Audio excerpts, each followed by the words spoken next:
खाली भाभी से ही सवाल होगा, इस बार भैया से सवाल होना चाहिए। बिल्कुल होगा, एकदम कड़ा सवाल तो होगा। करेंगे, हम इंतजार करेंगे।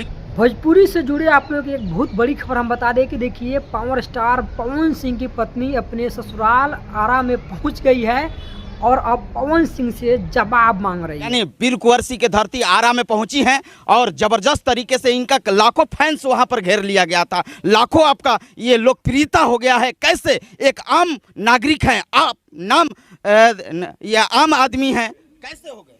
आम आदमी तो हूँ, पर साथ साथ में पवन जी की पत्नी भी तो हूँ, तो लोग फेम जुड़ गया है जी, लोगों का प्यार मिलना तो लाजमी है। यानी कौन कौन आपका जो क्षेत्र होगा आपने चयन किया है? जी, हमने नवीनगर, डेहरी और काराकट अभी अनाउंस किया है। इन्हीं तीनों में से जल्द ही 10 दिन के अंदर ही मैं एक कोई विधानसभा अनाउंस कर दूंगी। ये बहुत बड़ा अभी एक मुद्दा बन गया है पवन सिंह के लाइफ में, जो कि अभी देखिए काफ़ी ज़्यादा सोशल मीडिया पे ट्रेंड भी कर रहा है। जैसे ही बीते कल ज्योति सिंह का आरा में एंट्री होता है, पवन सिंह की तो बोलती बंद हो गया है।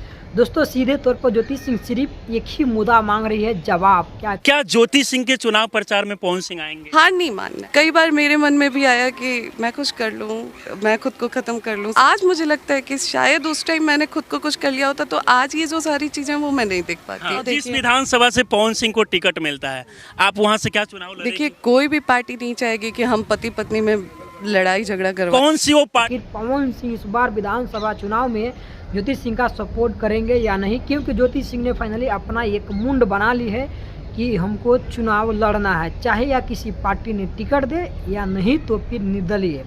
क्योंकि लोगों का मन से इतना जुड़ाव हो गया है ज्योति भाभी का कि इस बार वो चुनाव लड़ने पर मजबूर है। और देखिए गांव-गांव घूम करके वोट भी मांग रही है और लोगों का जिस तरह से प्यार और स्नेह मिल रहा है दोस्तों, वाकई में लगता है कि ज्योति सिंह को चुनाव लड़ना चाहिए।